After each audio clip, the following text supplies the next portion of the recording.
No sé Buenas si, tardes, doctor. no sé si ya podemos comenzar.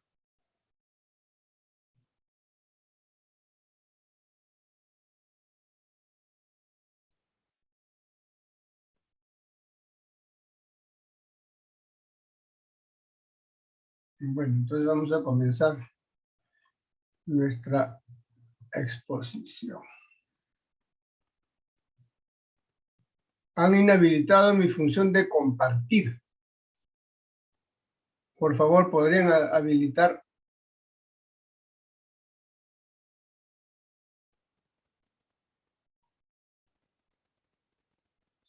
A ver. Ya.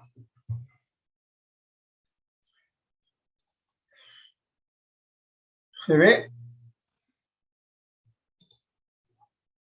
Sí, doctor. Muy bien. Entonces vamos a iniciar nuestra exposición de la mañana, que se trata de dos patologías del hígado. Y aquí le estoy presentando esta figurita porque el hígado está expuesto a concentraciones mínimas bacterianas que vienen de todo el tubo digestivo.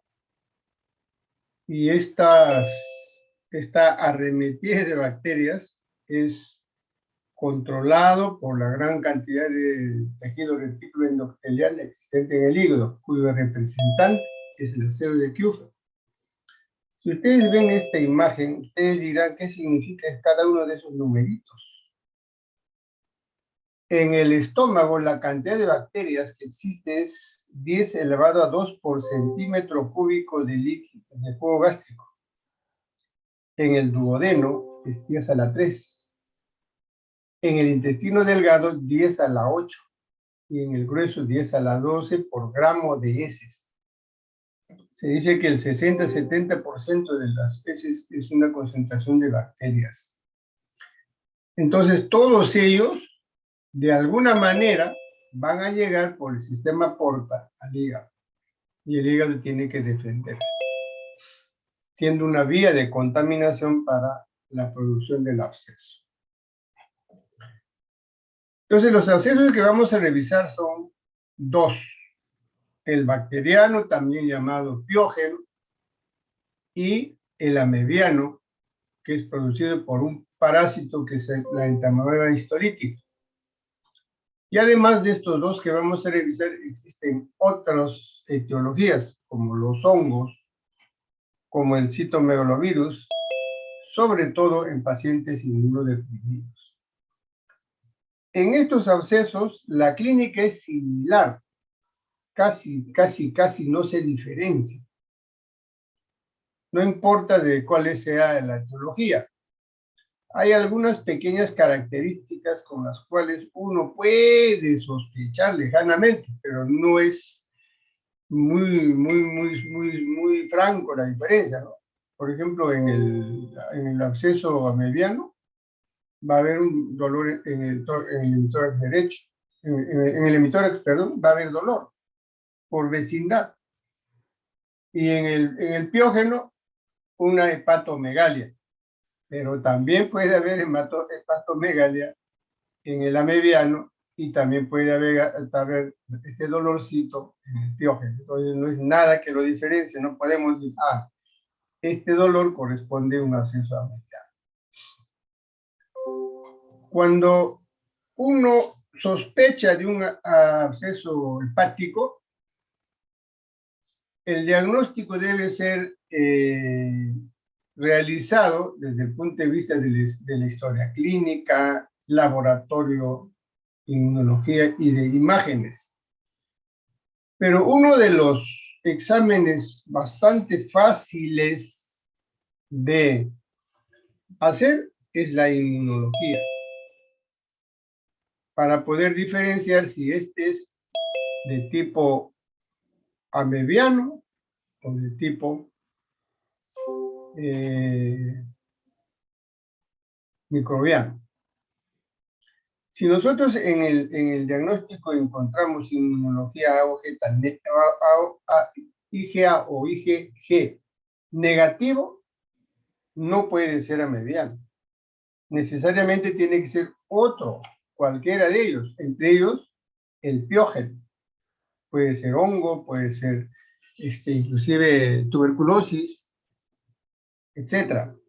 Pero si sale positivo, definitivamente ya estamos frente a un absceso de tipo amebiano. Y los tratamientos son diferentes en cada grupo.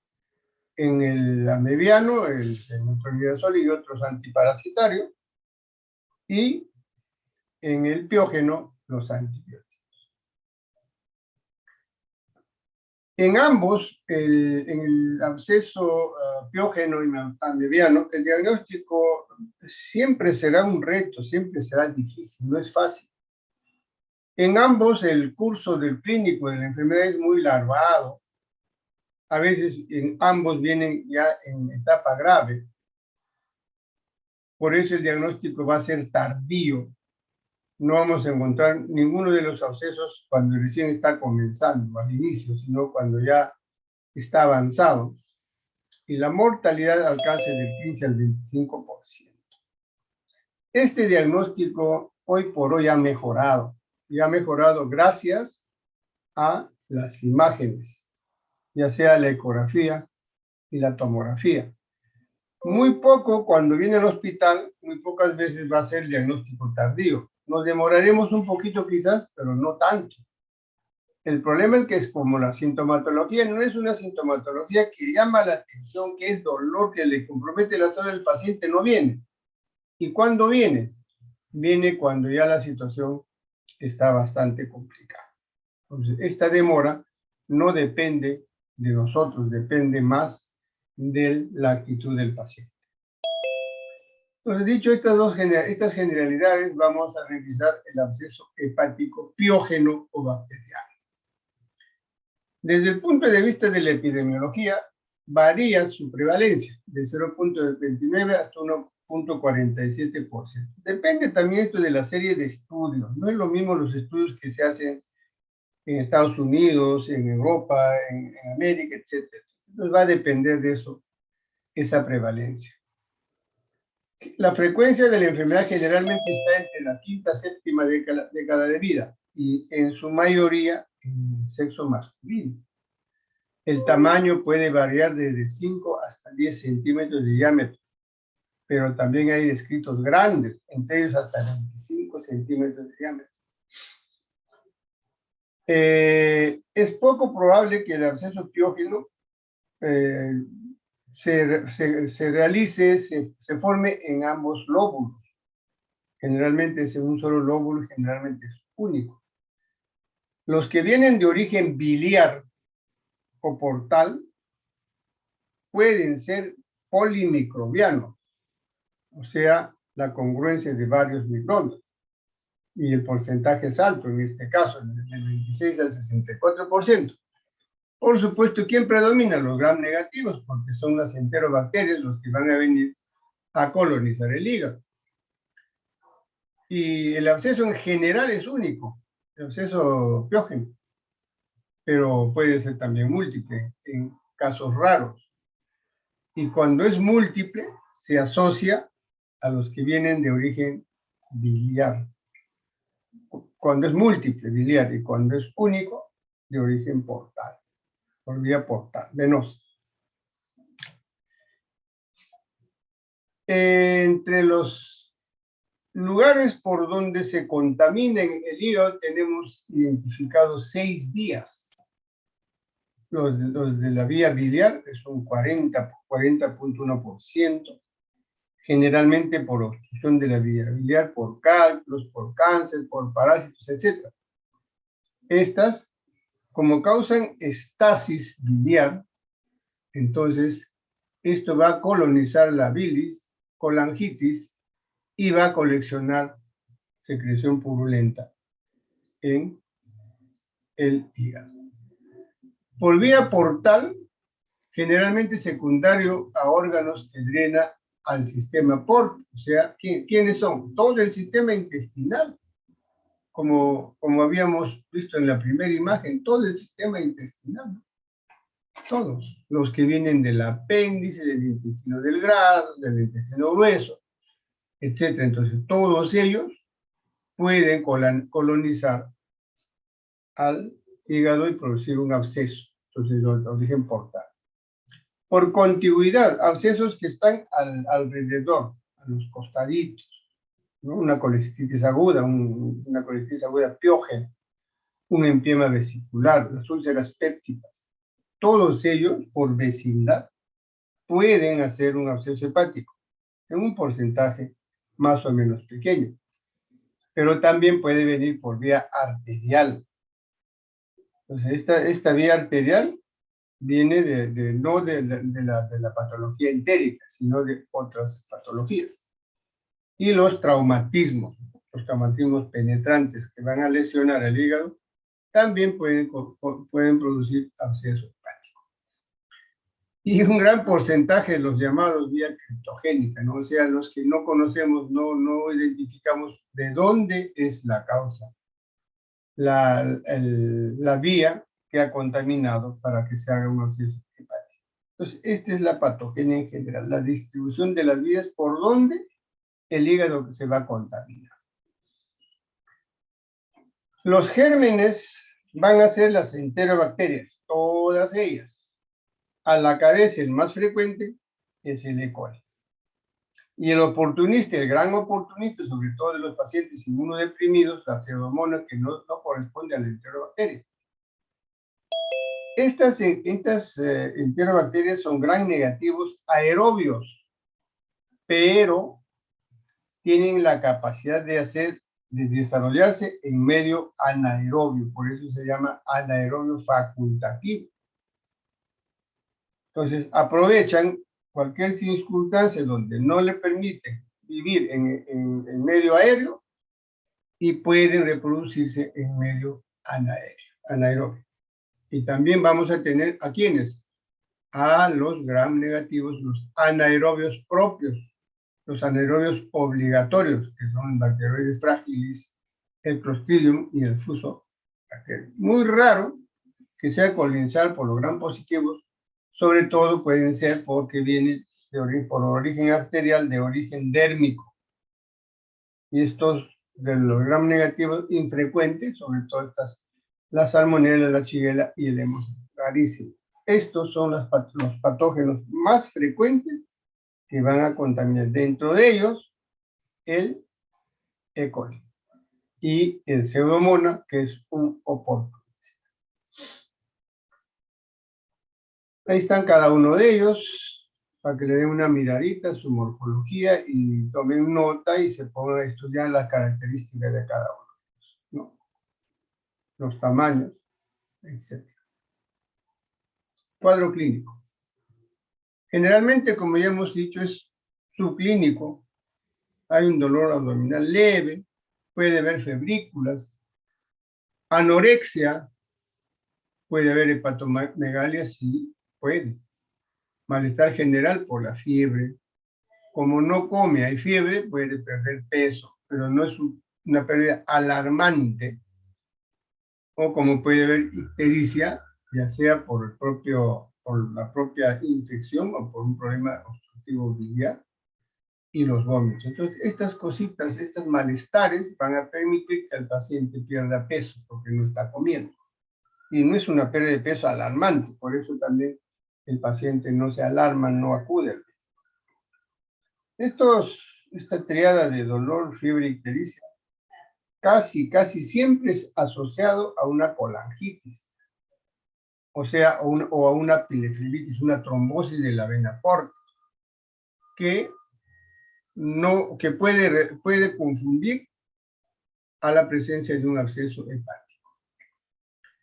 En el cuadro clínico que vamos a encontrar, aumento del tamaño del hígado. Cuando uno palpa va a ser doloroso, porque es un absceso, el absceso produce tensión y va a producir dolor por presión en la cápsula de Iliso. Alto, ¿no? 60%.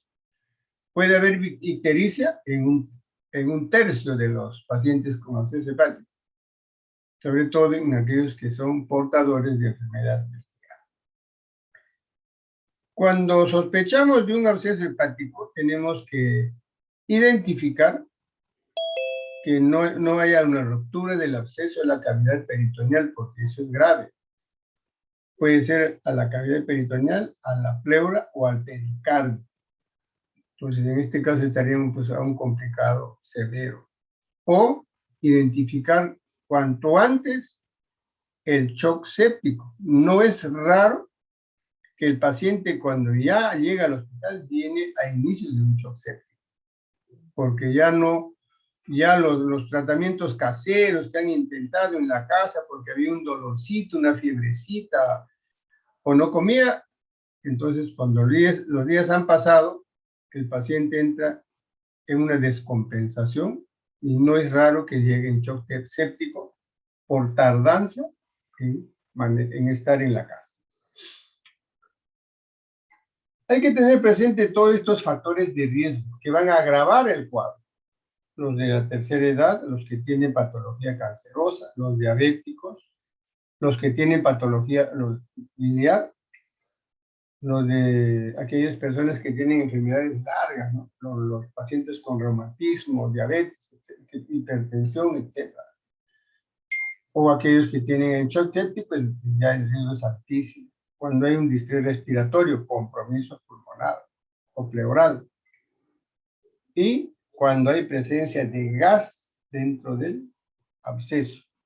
Esto indicativo de un anaeróbico. Y cuando hay abscesos múltiples, por supuesto, es mucho más riesgoso, mucho más difícil hacer el drenaje de abscesos múltiples. Si uno es difícil, el múltiple es mucho más. A veces no están conectados. Y cuando hay una ruptura a la cavidad abdominal pleural o pericárdica. Desde el punto de vista del laboratorio, tenemos que pensar en un riesgo bastante elevado cuando la fosfatasa alcalina está elevada, las bilirrubinas, la urea creatinina. Acá ya hay compromiso probablemente renal. O cuando han disminuido, los que tienen hipoalbuminemia, por supuesto, van a tener riesgo más alto de complicarse. Y cuando hay positivo al cultivo. Estos son los factores de riesgo. Para el diagnóstico tenemos que seguir una secuencia ordenada, sistemática, para poder hacer un estudio real. Primero, un estudio del cuadro clínico, anamnesis, antecedentes, historia clínica completa, examen, etc. Luego nos vamos a la parte hematológica, donde vamos a un examen que nos va a ayudar es los leucocitos, la leucocitosis, que puede ser con o sin desviación izquierda. No necesariamente hay desviación izquierda. Este es un tema también a veces discutible en los casos clínicos, etc. En los niños no vamos a encontrar desviación izquierda. En la tercera edad tampoco. Entonces, pero a veces, es una leucocitosis marcada de 15.000, pero no hay desviación izquierda, entonces creemos que no deba o no puede tratarse de una infección. Entonces, en la tercera edad hay que tener mucho cuidado en interpretar esa desviación izquierda. Y les recuerdo que la desviación izquierda significa la salida de elementos jóvenes, los abastonados, por eso se llama desviación izquierda. Y podemos encontrar anemia porque es un cuadro largo, no ha comido, el paciente se va anemizando, no marcadamente, llegan con anemia de 9, 10, 8. Y las pruebas de función hepática hay que hacerlas toditas, ¿no? La fosfatasa alcalina, transaminasas, bilirrubinas, proteínas. ¿Y qué hay que hacer? Otra prueba que hay que hacer después de hacer toda esta parte clínica, el cultivo. ¿Y cómo la vamos a hacer? De varias formas. Se puede hacer un aspirado, una punción aspiración con aguja fina. Ahora es bastante sencillo porque se hace ecoguiado. O se puede guiar también con tomografía, pero suficiente la ecografía. Nuestros amigos radiólogos intervencionistas ahora lo hacen con mucha facilidad. Vienen con su ecógrafo, o en el mismo hospital, los que están en el hospital, hacen la punción guiada, aspiran y se envía al laboratorio para el cultivo correspondiente y la identificación del gen. También se puede hacer por hemocultivo seriado, 3 o 4. ¿La radiografía de abdomen ayuda? Sí ayuda. Por una hepatomegalia, por un crecimiento, por la elevación del diafragma, ¿no?, del lado derecho. Y también pueden tener niveles hidroaéreos. Por vecindad puede haber atelectasia o consolidación pulmonar basal. Puede haber derrame pleural, por supuesto, pero por vecindad. Y esa elevación que acabo de comentar del hemitórax derecho. La ecografía, por supuesto, tiene una alta sensibilidad, nos identifica bien incluso en qué segmentos están, aunque es un poco difícil que ubiquen los segmentos posteriores, pero nos dan todas las características, nos dan el tamaño, aún la consistencia. La tomografía mucho mejor. La dificultad de la tomografía es que a veces no tenemos cerca, hay que trasladar al paciente y el costo es elevado, etcétera, etcétera. Pero la tomografía es mucho mejor que la ecografía, inclusive puede identificarse abscesos pequeñitos de 5 milímetros de diámetro. Y en la tomografía sí da la posibilidad de explorar los segmentos posteriores, o sea, el 7 y el 8. Entonces, esta es la radiografía de un absceso hepático. Miren, con su nivel diafragma, con su nivel, no me van a decir que este es un nivel hidroaéreo, ¿no? Este es hígado. Un absceso hepático, una capa gruesa. La ecografía, la medida, el diámetro nos da, y la tomografía. Los 3 exámenes, estos 2 son los mejores. De los 3, el menos inocuo que puedes repetir las veces que creas que quieres es la ecografía. En cambio, en la tomografía hay mucha radiación, pero el examen es excelente. Ellos son los que nos van a ayudar al diagnóstico. Y una vez que tengamos el diagnóstico, tenemos que hacer el tratamiento. Y en el tratamiento no tenemos que esperar el cultivo. Siempre se comienza con un tratamiento empírico, dirigido en general a la flora intestinal, que son los que más frecuentemente van a colonizar el hígado. Y dentro de la flora intestinal, el más frecuente, el E. coli. Entonces, si hay la posibilidad, se hará la punción aspiración para el cultivo. Pero el cultivo demora 3 o 4 días.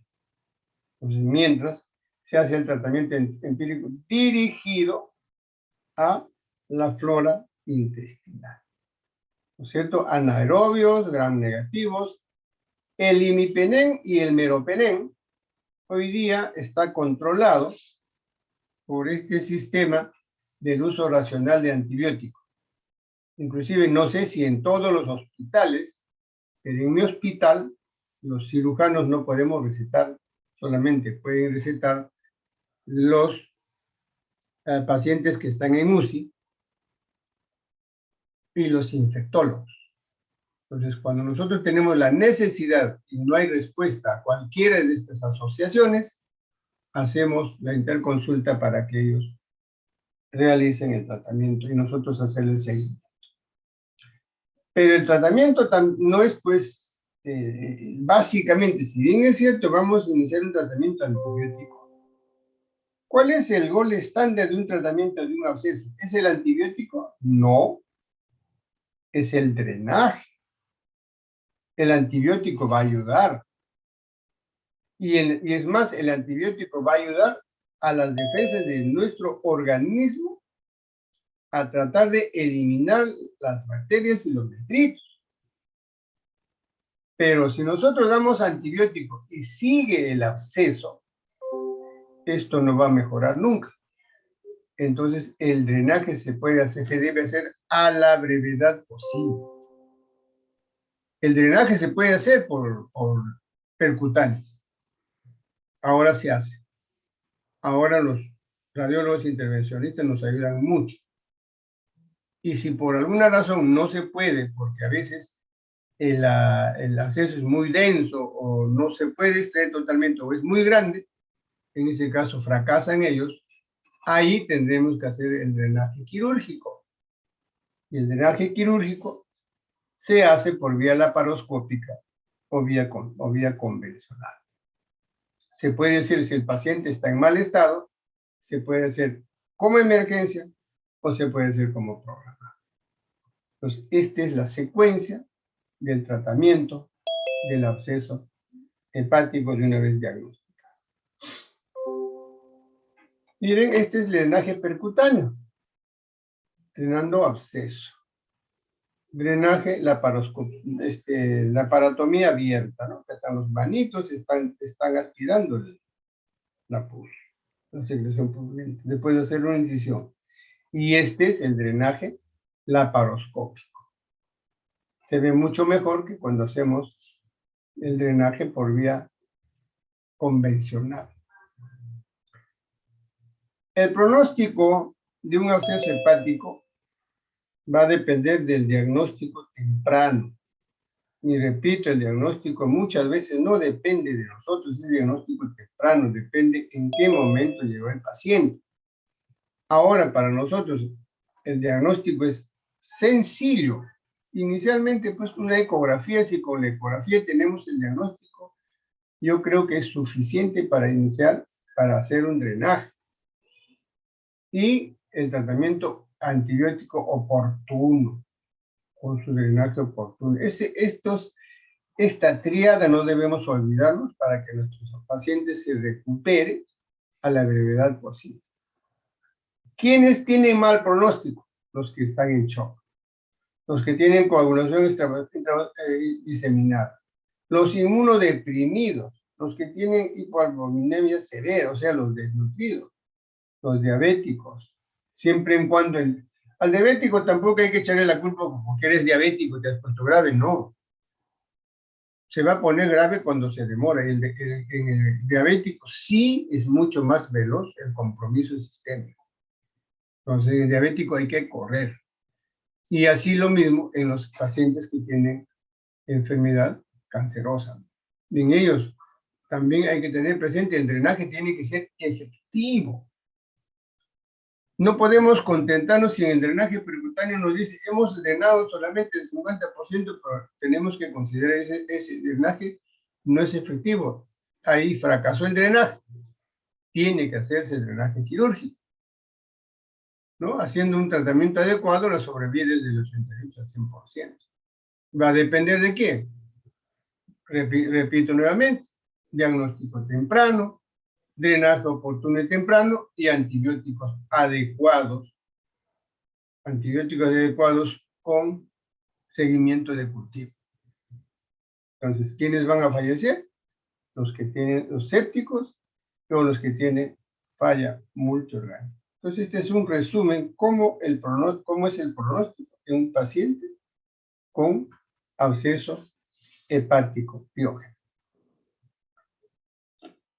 Y pasamos al otro absceso, al absceso parasitario. Entonces, aquí es un cuadro comparativo de algunas características que las he resaltado porque el resto es lo mismo. No hay diferencia. En el amebiano, ¿qué vamos a encontrar?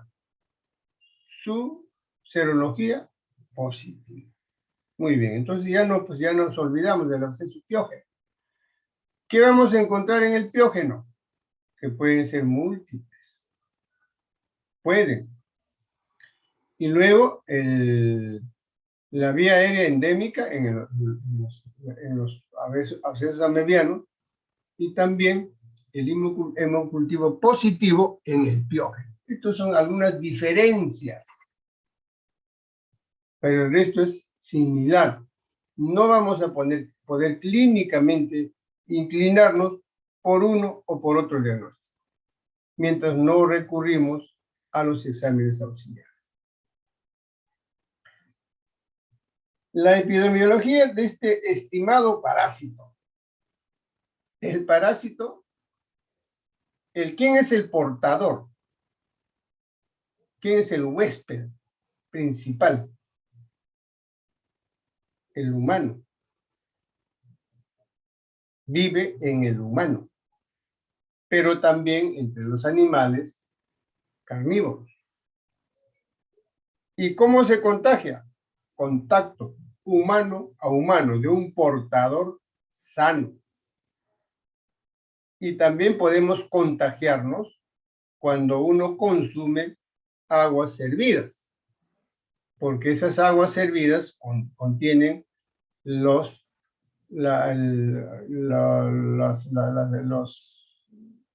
al huésped que va a contagiar. Y también cuando regamos los vegetales, sobre todo los vegetales rastreros. Entonces, este parásito es de importancia de la salud pública, sobre todo en los climas tropicales, donde es endémico, porque ellos sí no tienen agua, no tienen desagüe y consumen agua de los ríos, agua y riegan sus plantas con aguas hervidas, etc. Entonces, va a ser endémico en aquellas zonas donde no hay salubridad. Pero también pueden infectarse los países desarrollados, pero los países desarrollados tienen agua de desagüe, descontaminan sus alimentos. ¿Y cómo se contamina? Con los visitantes, con los viajeros. Ellos van a contaminar. Entonces, esa es la característica epidemiológica de este parásito. Entonces les voy a presentar el parásito. El parásito tiene dos partes, que es el trofozoito, una célula que tiene un núcleo, que es el invasivo, que es el que invade, y el quiste. El quiste está cubierto de una sustancia resistente, pero este es el infectante, porque este va a ingresar por la vía oral para contaminar. Y el que va a invadir a los tejidos es la parte del trofozoito. Entonces, este es el parásito. Y con su respectivo quiste. El recorrido es el siguiente. Yo creo que con esta imagen no se van a olvidar. El quiste tiene 4 núcleos. Ingresa por vía oral. Este quiste resiste al medio ambiente. No se destruye en el medio ambiente. Ahí viven las plantas, viven en las aguas hervidas. Entonces se ingiere por vía oral, resiste al jugo gástrico, no se destruye, resiste al jugo duodenal, no se destruye. Cuando llega al intestino delgado, eclosiona este quiste y va a salir 8 trofozoitos. 8 trofozoitos. Este trofozoito va a ir a colonizar el intestino grueso, porque acá no va a ser patología, va a ser el intestino grueso. En el intestino grueso va a quedar como parásito libre o puede enquistarse nuevamente, seguir su recorrido.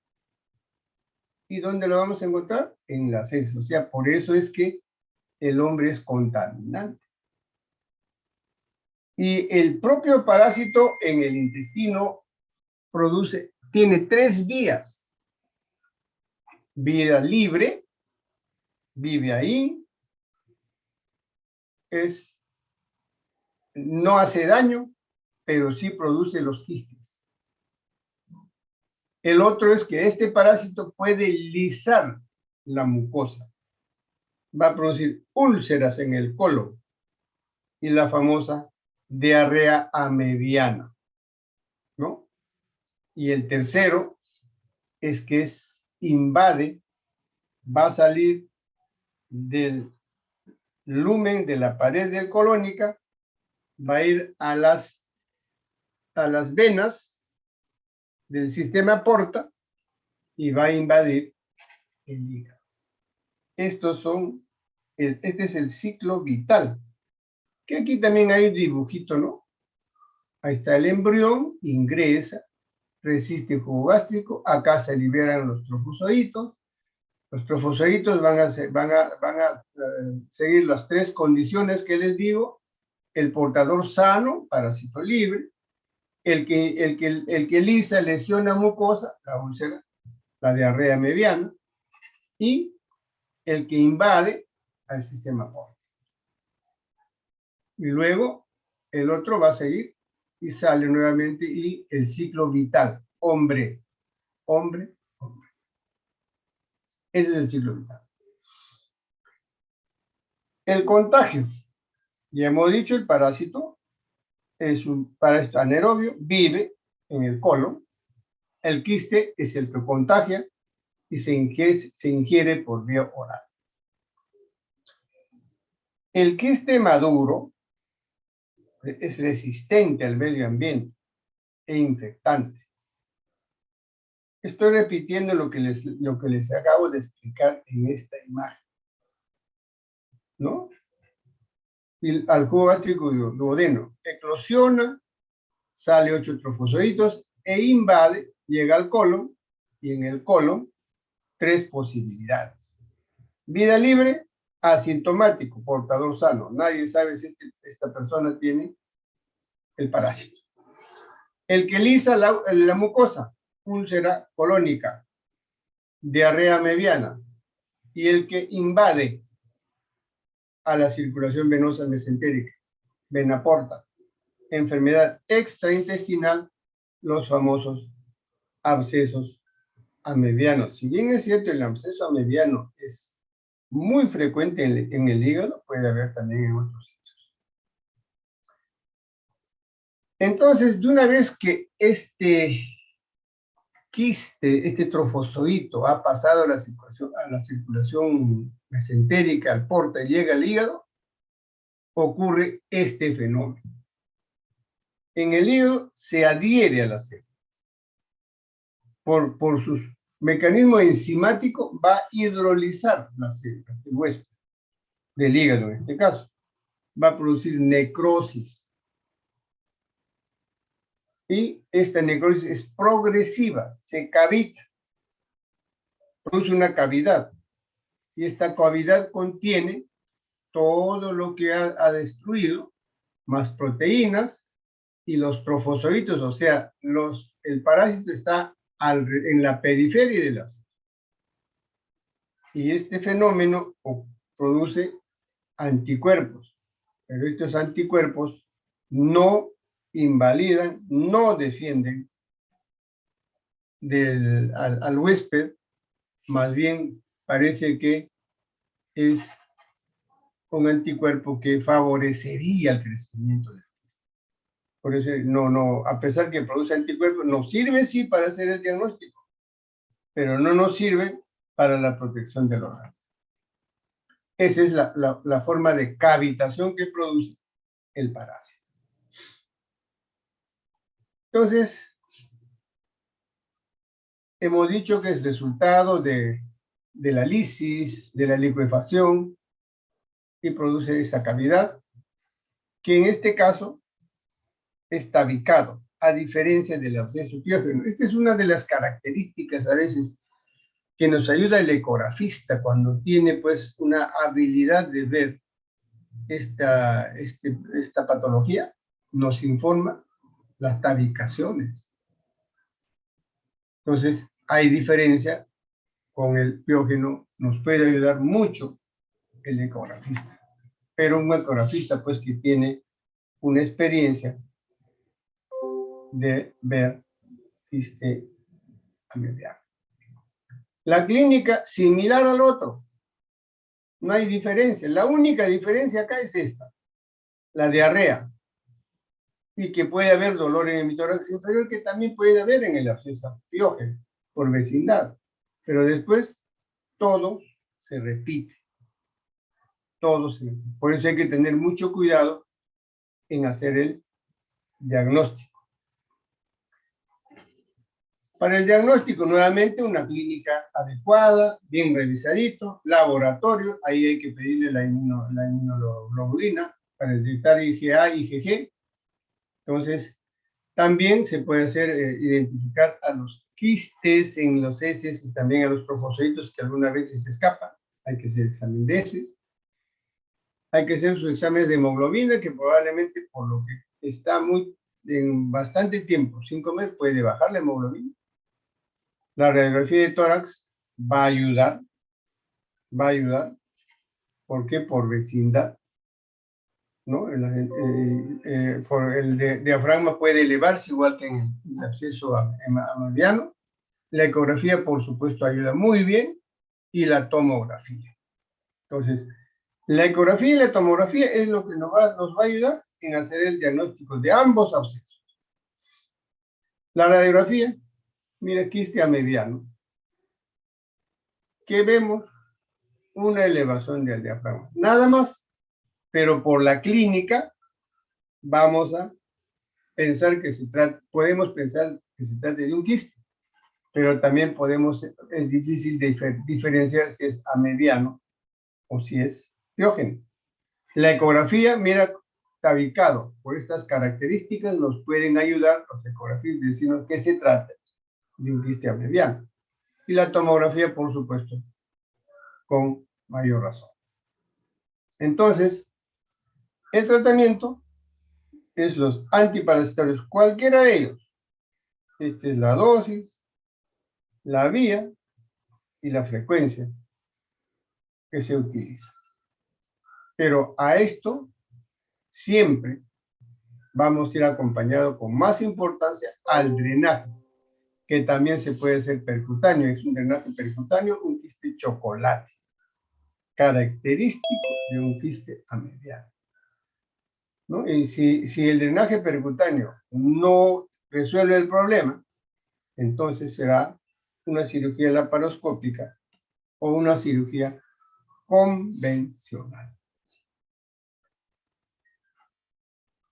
Revisados los dos abscesos, no sé si hasta acá hay alguna pregunta, vamos a pasar a revisar la hidatidosis hepática, que es otro parásito mucho más complejo.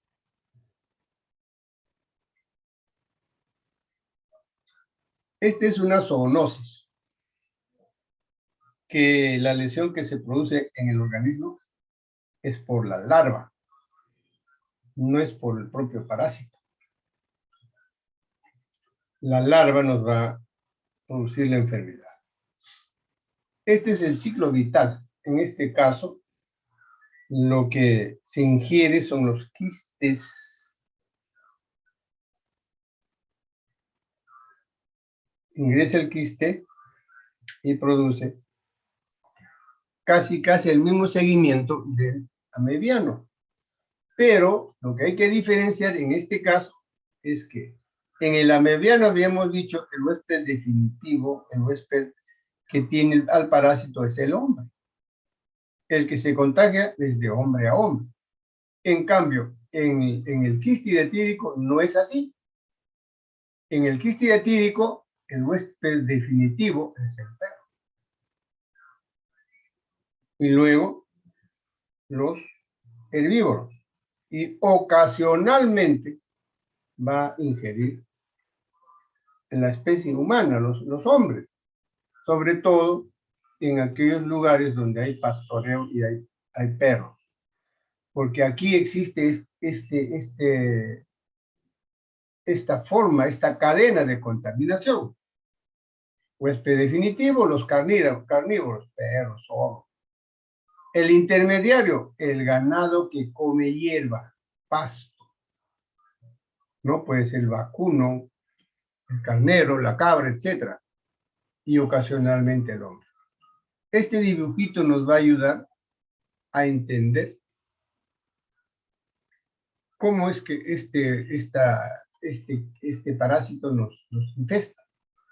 Perro tiene el parásito. Huevitos come los animales con las hierbitas.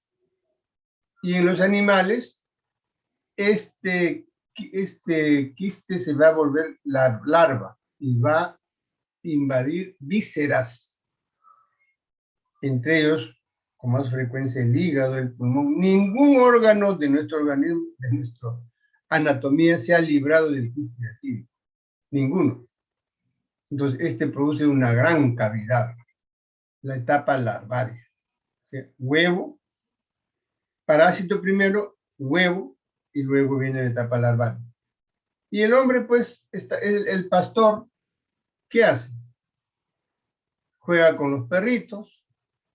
Los perritos tienen los huevos en la región perianal, en el pelito, sobre todo los niños. Y el niño juega con el perro, no se lava la mano para comer, y la mano lleva con sus alimentos a la boca con los huevitos. Y así va a desarrollar la etapa larvaria. Ahora, este parásito tampoco existe en todas partes. Hay zonas endémicas, hay zonas donde están. Y tenemos que tener mucho cuidado, por ejemplo, cuando uno tenga este tipo de pacientes, ¿de dónde vienen? En nuestro país, las zonas endémicas son Junín, Cajamarca, Arequipa, Cusco y Puno. Ahí es endémico. En América, Argentina, Chile, Bolivia, son los endémicos. Entonces hay que tener presente estos informes para poder, en el momento de hacer la historia clínica, para precisar de dónde viene. Y aquí les presento al responsable. Este es el parásito. Y este parásito tiene segmentos. En el último segmento está su útero. Y en este segmento va a salir los huevitos. Y estos huevitos son los que van a infestar. Estos huevitos son los que van a infestar. Estos son los que van a ingresar por vía oral, ya sea del animalito o de nosotros. Al ingresar, atraviesa las paredes intestinales, en este caso sí es intestino delgado porque no es el grueso, al sistema porta e invade, llega al hígado, el embrión. Y en el hígado se convierte en larva.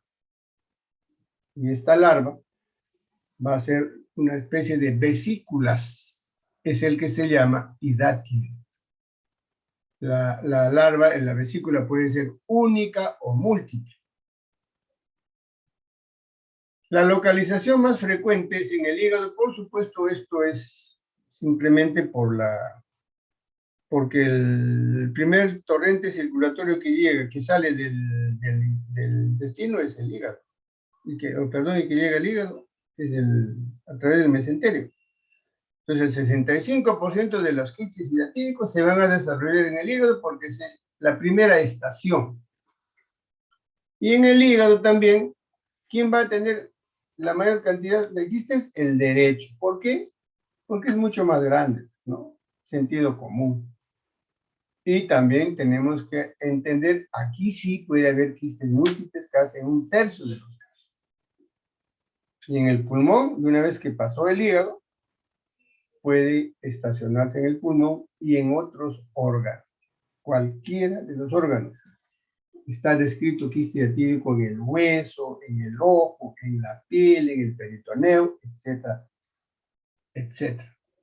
Entonces, esta es la evolución del quiste hidatídico. Y esta es la famosa larva, ¿no? El quiste hidatídico. Entonces, esta es una larva gigante, una vesícula gigante, con múltiples vesículas pequeñas. Fijen esta imagen. Entonces, esto se formó al ingerir huevos de los animalitos o también de las aguas hervidas. También de las aguas hervidas.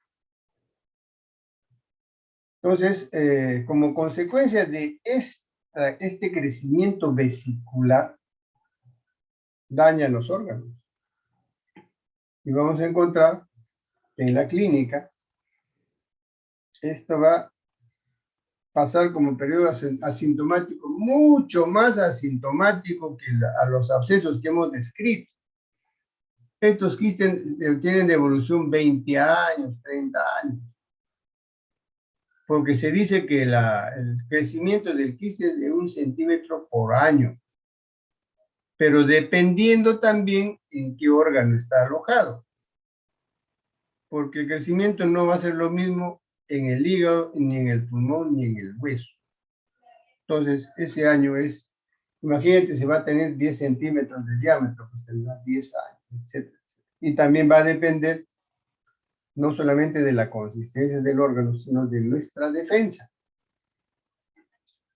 Entonces, el periodo asintomático es larguísimo. ¿Y qué es la sintomatología? Dolor leve, que nadie le hace caso, una dispepsia, la comida me cayó mal, etc.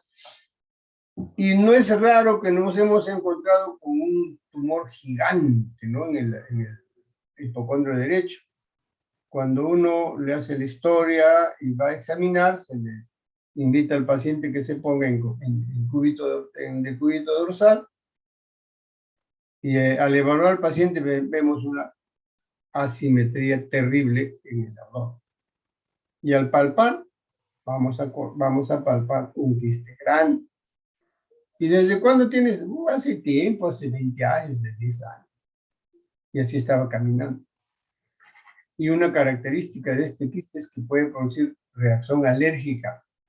No es raro que el paciente haya fallecido por shock anafiláctico cuando el quiste se ha roto. Hay algunos descritos cuando están haciendo la cirugía y el líquido quístico se ha derramado a la cavidad peritoneal y ha hecho un shock anafiláctico. Entonces, esa es la característica. Y entonces el paciente viene caminando, nunca tuvo fiebre, viene caminando, mire, doctor, tiene un bulto acá, o no como, o viene porque le hicieron una ecografía de control y le dicen, usted tiene un quiste, vaya usted al médico. Entonces, el diagnóstico tiene que seguir esta secuencia, una historia clínica. La epidemiología, no se olvide. Cuando ustedes tengan un paciente que viene con una tumoración, siempre pregunten de dónde viene, a qué se dedicaba de niño. Es importante para el diagnóstico también ver la localización. ¿Dónde está localizado? ¿En el hígado? ¿En el peritoneo? ¿Es único? ¿Es múltiple? Tenemos que ver el tamaño, porque del tamaño va a depender la cavidad que va a quedar y el procedimiento correctivo que se va a realizar en la cavidad. Y evaluar si ese parásito está vivo o ya no está vivo, ya no es viable. Ver el estado del parásito. Ver el estado de la adventicia. La adventicia es el tejido del huésped que ha sido dañado. Y luego ver la serología. También se puede hacer el diagnóstico aspirando el líquido quístico, ¿no? Se aspira el líquido quístico, generalmente cuando aspiramos al momento de la operación, la primera aspiración mandamos al laboratorio, al patólogo, el patólogo nos dice en 5 minutos si hay escólisis, los escólisis son las cabecitas del quiste. Y en las imágenes nos ayuda, por supuesto, la radiografía, la ecografía y todo. Esto también ha mejorado mucho en los últimos años, porque del 90 atrás, la única herramienta que nos ayudaba a hacer el diagnóstico era una radiografía. Pero la ecografía y la tomografía ha revolucionado en los diagnósticos, no solamente en los quistes, en las enfermedades en general. En esa oportunidad nosotros solamente teníamos el arco quinto. Ahora tenemos todos ellos. De todos ellos, todos estos son diagnósticos inmunológicos. El LISA y Westerblot es el mejor. Y mejor si la asociamos. Mejor si la asociamos. La radiografía, miren. Un quiste diatídico hepático. ¿Podemos diferenciar de un quiste, de un absceso? No. Pero aquí en la radiografía de pulmones sí puedo inferir que se trate de un quiste diatídico por la calcificación, que es esta. Porque en el quiste, en el absceso no se calcifica. Entonces este es un quiste diatídico pulmonar. Y hoy día la ecografía pues nos da las medidas, las características, incluso nos dicen si hay o no hay vesículas internas, como en este caso una tomografía de un quiste gigante, casi todo el lóbulo derecho, con 1, 2, 3, 4, 5, 6 quistes, ¿no? Dentro de ella, con una tomografía. Garvin nos hizo una clasificación muy bonita que nos sirve inclusive para el tratamiento y para ver en qué estado estamos y qué podemos hacer. Y nos clasificó en 5 tipos. El 1 significa que es un quiste único, una vesícula única y vivo, viable. El tipo 2 ya es un quiste donde la membrana germinativa se ha desprendido. Y esta membrana lo veíamos con mucha dificultad a veces cuando se tomaba una radiografía y le llamamos y veíamos la membrana caída. Y se podía ver una radiografía y ahora con la ecografía se ve muy bien. El tipo 3, un quiste grande con múltiples vesículas. El tipo 4, no se ve vesículas, una imagen heterogénea, densa, sólida. Y el tipo 5, calcificado. O sea, Garvin nos llegó a enseñar de que el tipo 1 y el tipo 3 es viable. Está vivo. El tipo 3, el tipo 4 y el 5 ya no está viable. Esta membrana que es caída y radiológicamente le llamamos la membrana, el signo del camalote, ¿no? Que ahora pues con mucha facilidad inclusive nos dan todo el contorno desprendido con la ecografía o con la tomografía. Nosotros solamente veíamos acá como una ola, como una hoja y por eso se llamaba el signo del camalote. Entonces esta es la clasificación que nos hizo Garvin. Importante para ver el tratamiento y para definir el tratamiento.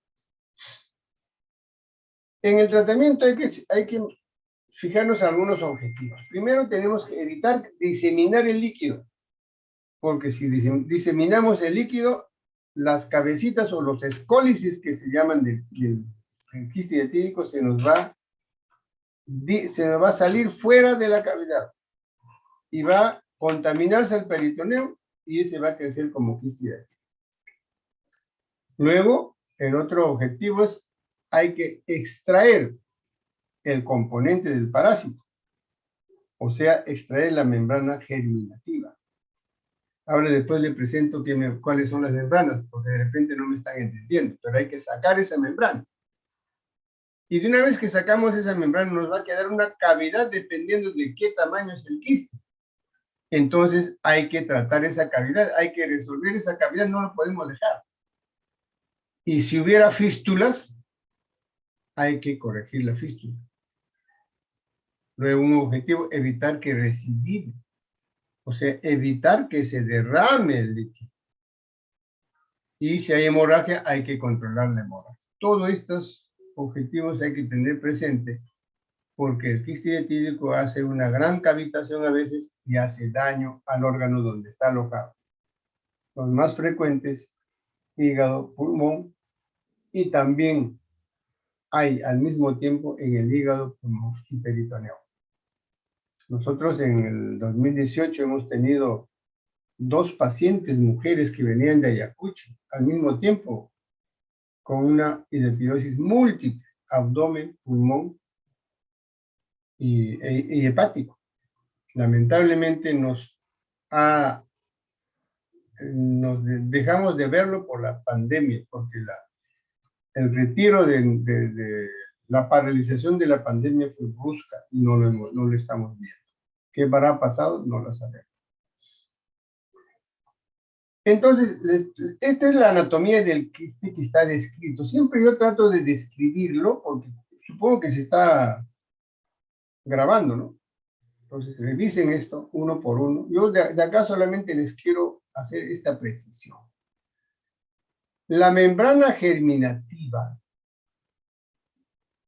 en su interior tiene un líquido. Ese líquido se llama cristal de roca. Es un líquido clarísimo, que no está adherido a la cavidad. Es una adherencia virtual gracias a la presión intralíquido, intracavitario. Cuando esta presión baja, la membrana germinativa se cae solita. Y es más, cuando aspiramos el líquido, la membrana germinativa se cae sola. Es una membrana gruesa, resistente.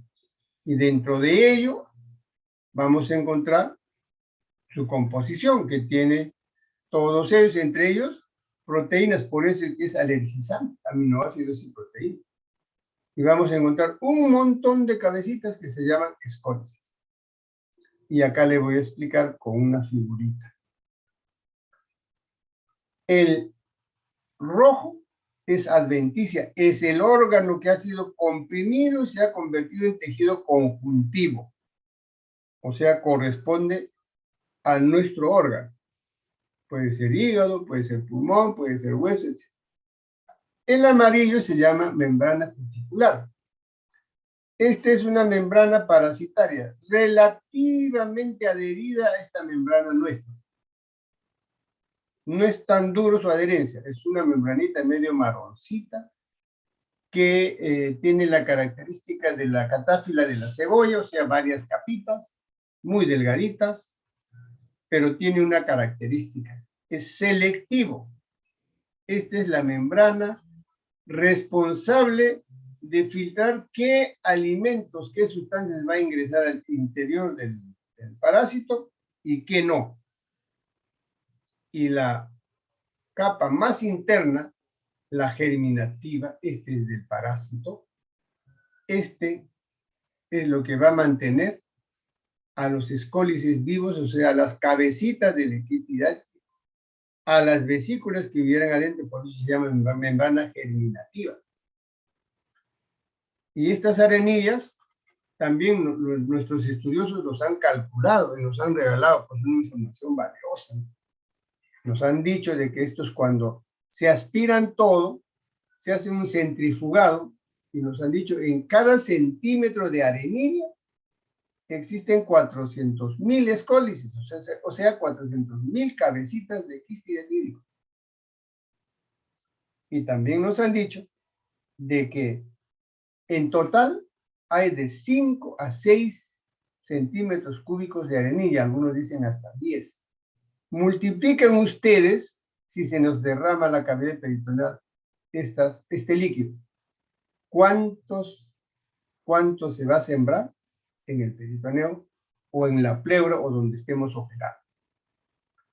Entonces, es importante tener presente estas definiciones para entender la diseminación del quiste hidroquídico per se. Ahora, les decía que esta membrana germinativa no está adherido. Lo que se mantiene así distendido es gracias a esta presión. Si esta presión disminuye o se pierde por alguna razón o ya no ingresa el líquido, entonces esto se cae. Y esto se muere, ya no vive. Entonces, para que viven los escólices o las vesículas que están en el interior de la cavidad germinativa, la membrana germinativa tiene que estar intacta. Entonces, esta es la anatomía, que creo que mejor se entiende así que si les voy a ir leyendo uno por uno. Pero ahí tienen para leerlo, para revisar. Esta es otra imagen que encontré en internet, miren. Tejido hepatocito, ¿verdad? Acá está hepatocito. Hepatocito en descomposición por presión. Como está creciendo, está comprimiendo. ¿Y qué es esto? Tejido conjuntivo fibroso. Que este es la adventicia, que corresponde a nuestro órgano. Y miren la cuticular que les decía, miren, láminas delgaditas. Su característica es asegurar la nutrición del parásito. Y la membrana germinativa, células cúbicas que van a dar origen a las vesículas y van a dar origen a los escólices, o sea, a las cabecitas. Este es el famoso quiste hidatídico. Cuando se hace el tratamiento quirúrgico hay que abordar por cirugía laparoscópica o cirugía convencional. Nosotros teníamos una mnemotécnica que se llamaba, que le decíamos PAIR, para recordar los pasos para hacer el procedimiento quirúrgico. Entonces, una vez que se ha retirado, que se ha hecho la extirpación del quiste, nos va a quedar la cavidad. Y esta cavidad podemos hacer el cierre, el llenado por cualquiera de estas metodologías, de cualquiera de estas técnicas. Cierre primario, taponamiento con epiplo, marsupialización, quistostomía, capitonaje o cistoieinostomía o hidrorojos, cualquiera de ellas. Y luego aparecieron otras técnicas para quistes más pequeños llamados el PAIR y el PAIR-PA. Pero también existen las cirugías cruentas, con las cuales, por lo menos yo no estoy de acuerdo. Las cirugías cruentas son innecesarias, porque termina el paciente en mal estado. Vamos a, entonces, revisar en qué consiste la técnica operatoria. Primero la tenemos que aislar, ¿no? Aquí está mucho más aislado. Esta es la cirugía abierta, esta es la cirugía laparoscópica. La cirugía laparoscópica no le damos la verdadera importancia en aislar, porque punzamos y el líquido se nos va a salir. En cambio, en la cirugía convencional sí. Estas gasas son gasas grandes. Aquí pues son gasas pequeñitas. Esta imagen, por si acaso, está aumentado de tamaño en 16 veces su tamaño normal. Entonces, estas gasas son pequeñitas que han ingresado por el trocar de 10 milímetros. Entonces, no puede ser una gasa grande. En cambio, acá utilizamos una gasa grande que se llama PAC, embebido en una sustancia escabicida. O sea, se remoja, se introduce la gasa grande, se escurre, se exprime y luego se coloca, se rodea todo el hígado, los vecinos, inclusive la pared del abdomen, y aún se punza a través de la gasa. Y estos escobicidas, ¿quiénes son? El cloruro de sodio, dextrosa hipertónico. Usamos cloruro de sodio al 33%. En algún momento se usó formol, que era muy dañino. Se usaba también el alcohol, que no es tan efectivo como el cloruro de sodio. Entonces, una vez que hemos aislado, mira acá como el ayudante tiene como una pinza, tiene bien fijo a la membrana del quiste, del órgano, y está punzando a través de la gasa. Y luego va a aspirar. ¿Y qué cosa era el PAIR? El PAIR era esto. Punción, aspiración, inyección y reaspiración. O sea, uno después de haber aislado, punzamos. Luego de punzar, aspiramos el líquido quístico. Si aspiramos 50 centímetros de líquido quístico, vamos a inyectar 50 centímetros del escobicida. O sea, cargamos la jeringa e inyectamos. Luego de inyectar, otra vez aspiramos. 3, 4, 5 veces, hasta más o menos estar seguros de que ya se ha evacuado el líquido en su totalidad, o estar seguros que por la cantidad de líquido que estamos inyectando, los escólices están muertos. Entonces, el PAIR era punción, aspiración, punción, aspiración. Y una vez que habíamos repetido 3, 4 veces, lo que se hace es la sección de la pared del órgano, se secciona, se corta. Y al cortar, la membrana germinativa se cae así solita. No hay que desprender, no hay que hacer cirugía, nada, se cae. Se cae como una bolsa gruesa, ni siquiera es delgada. Cuando uno coge esto, no se rompe. Con una pinza de anillo o con una Alice que se llama, se coge y se levanta y se retira. Entonces, eso es lo que se hace con el tratamiento del quiste. Para eso era el PAI. Entonces, esta es la punción, la aspiración, que ahora le he llamado, antes de llegar a eso, de una vez que queda la cavidad, hay que reparar. Uno de ellos se llama capitonar, una gran cavidad. No podemos dejarlo así. Tenemos que corregir esta cavidad. Uno de ellos se llama capitonaje, que es suturar por planos, comenzando desde la parte profunda.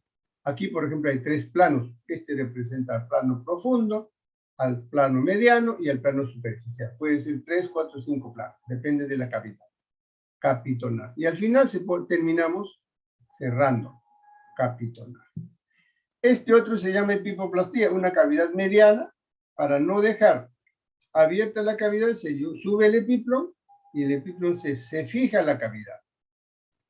O la famosa Hydrux también, cuando la cavidad es grande, para que siga drenando hacia el intestino. Tenemos otro, que es el cierre primario en quistes pequeños, puntos se pasan de un sitio a otro y se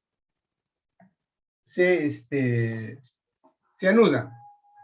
Pero para esto no tiene que ser muy tenso, tampoco en este caso. Si es muy tenso, ya no podemos hacer capitonaje, porque al afrontar se va a romper. Lo mismo acá, como el ajarete que se hace alrededor, pero en quistes pequeños. La otra técnica es la marsupialización en quistes de 5 centímetros, un poco más, se saca la membrana germinativa y todo alrededor se sutura y queda abierto a la cavidad peritoneal. Esto no se puede hacer en cavidades muy grandes.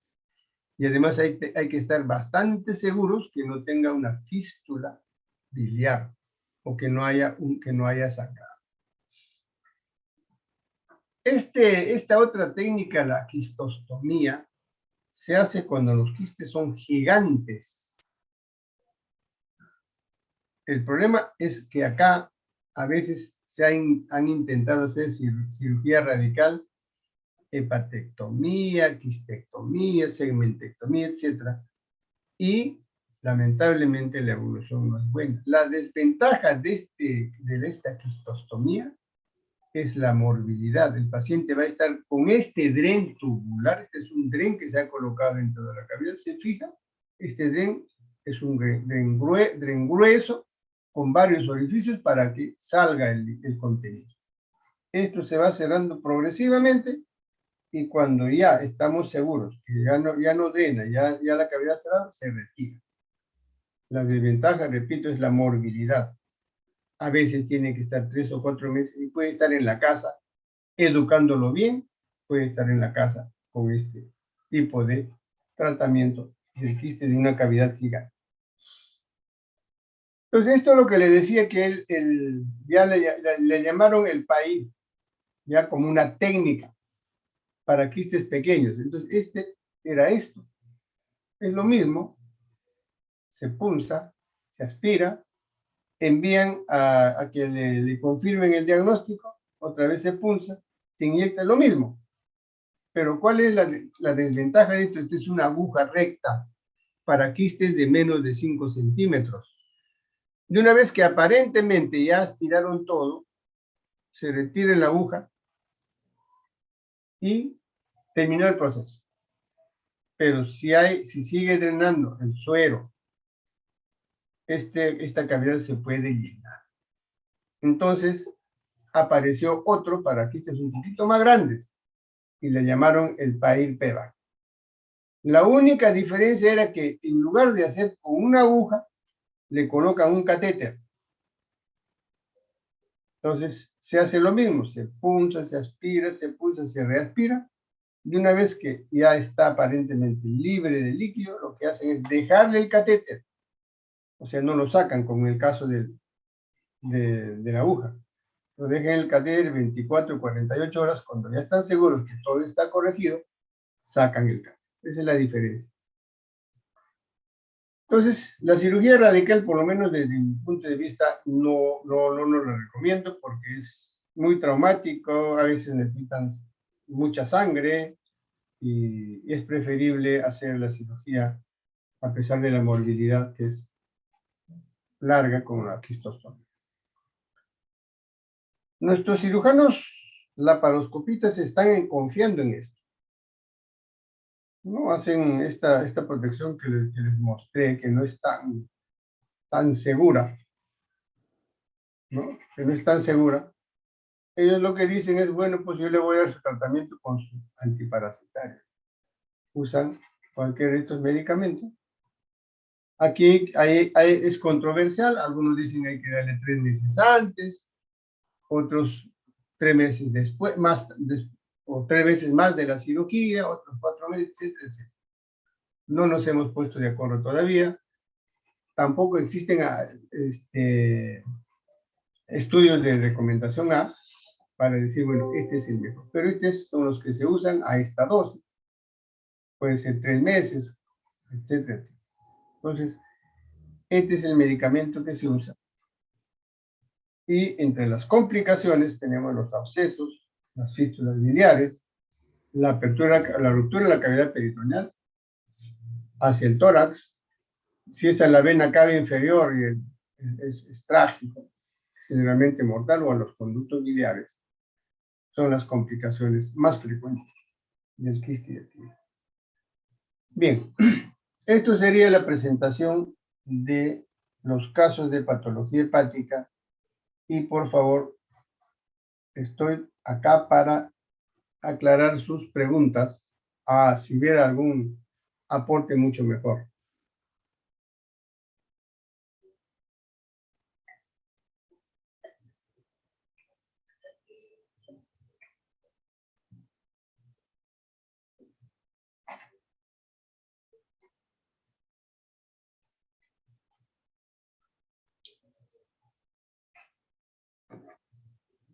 Entonces, creo que no hay ninguna pregunta o ya se fueron todos a almorzar. Doctor, creo que han puesto una pregunta en el chat. No la veo, yo no la veo chat. A ver, ¿qué hagan la pregunta? No veo el chat, no sé por qué. ¿Qué dice la pregunta? Dice... Guillermo, te leo. ¿Cuál ver. sería el tratamiento quirúrgico para la reparación de la cavidad pequeña y grande en niños con hipertiroidosis hepática? El tratamiento de la cavidad va a ser igual. En niños, se pregunta. Cualquiera tiene. Ahora, en niños el quiste diatídico es raro. ¿Por qué? Generalmente el quiste diatídico aparece después de los 15, 17, 20 años. Porque el quiste diatídico no crece tan rápido. Claro, 1 centímetro por año. Claro, y si en niños se hace, pues el tratamiento ideal sería el tratamiento primario, ¿no? Simplemente el cierre primario, porque van a ser pequeñitos. 3 centímetros, 4 centímetros. Y si no, intentar el drenaje percutáneo. Porque en el niño va a ser pequeño. No vamos a tener quistes grandes en niños. No vamos a tener. Entonces, o el cierre primario, porque es pequeño, puede hacerse por vía laparoscópica, o el drenaje percutáneo. Ya sea en forma con aguja recta o con un catéter, el PAID-PEVA, cualquiera de ellos. Gracias, doctor. ¿Alguna otra pregunta? Ahora, intentar hacer una cirugía radical en niños, no, pues. Creo que eso no es correcto. La evolución crónica del quiste hace que no aparezca en niños unos quistes gigantes. El crecimiento lento. El crecimiento es lento. Como el crecimiento, el problema es que el niño, ¿quién juega con el perrito? Los niñitos, ¿no? 3, 4, 6 años. Los pastores son pues de 7, 8 años. Ahora ponle 10 años, 5 años. el crecimiento no es tan rápido, es largo.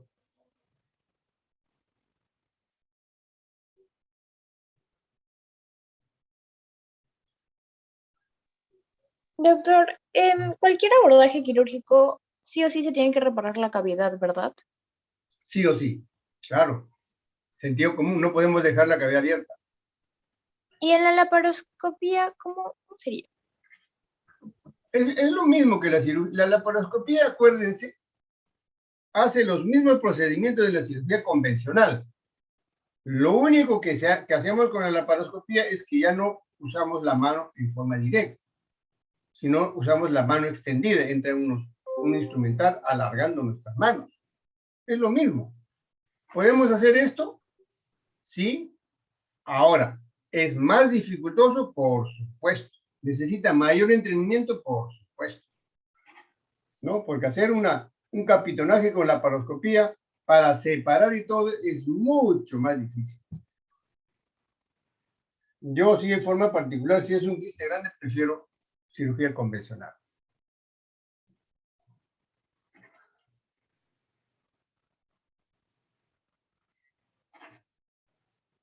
Muy bien, creo que ya no hay, o sea hay. Más preguntas, Guillermo. Todo ha estado claro.